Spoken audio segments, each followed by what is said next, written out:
No livro de Jonas, capítulo 1, verso 3, lemos: Jonas fugiu da presença do Senhor. Embora aproximar-se de Cristo seja o caminho mais seguro para uma vida de propósito e alegria, o ser humano, marcado pelo pecado, carrega a tendência natural de fugir e se esconder de Deus. É o grande paradoxo humano. Fugimos, justamente, daquele em quem encontraríamos a razão de ser que tanto buscamos.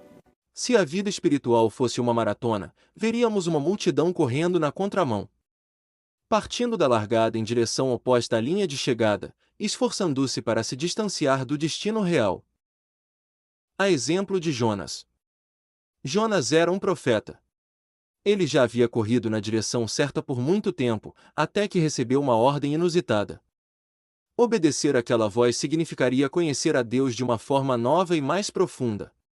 Mas o desafio era enorme. Ir a Nínive, a capital da Síria. Os ninivitas eram inimigos do povo de Deus, pessoas cruéis, conhecidos por sua idolatria e por fazerem todo tipo de atrocidades com os outros. Em vez de obedecer, Jonas decidiu fugir. A Bíblia narra sua trajetória como uma sucessão de quedas, não apenas geográficas, mas também espirituais. Primeiro, ele decidiu descer para Jope e, depois, desceu para o porão do navio. Quando Jonas achou que não poderia descer mais, as consequências de sua fuga o levaram mais fundo, ao abismo. Foi lançado ao mar, engolido por um grande peixe e levado às profundezas, onde tudo indicava que seria o seu túmulo. Pela misericórdia divina, e após o arrependimento do profeta, Deus o reergueu. Após ser cuspido na praia, Jonas finalmente foi a Nínive anunciar o juízo. O resultado foi surpreendente. Do rei ao escravo, a cidade se arrependeu e clamou por perdão. Contudo, Jonas, o homem que acabará de ser resgatado, pela misericórdia de Deus, da morte, indignou-se. Ele se isolou nos arredores da cidade, esperando ver o fogo cair do céu e destruir a todos.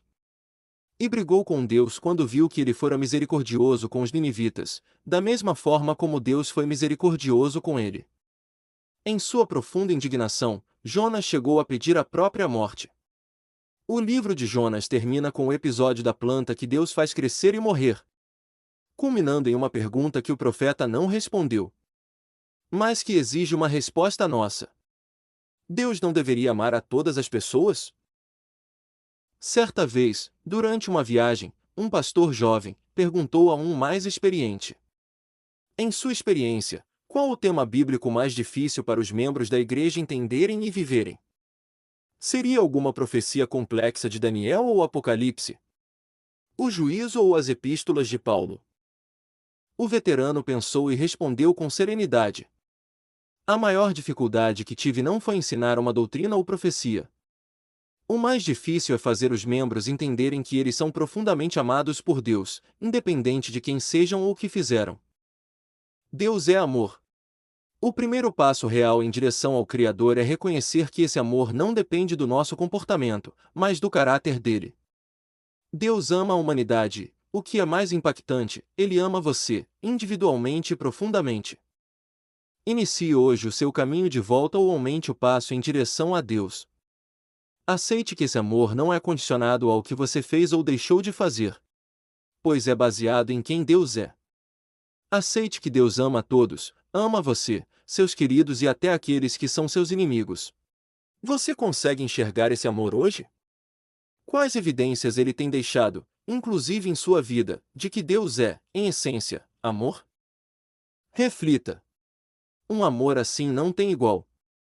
Filhos do Rei Celestial.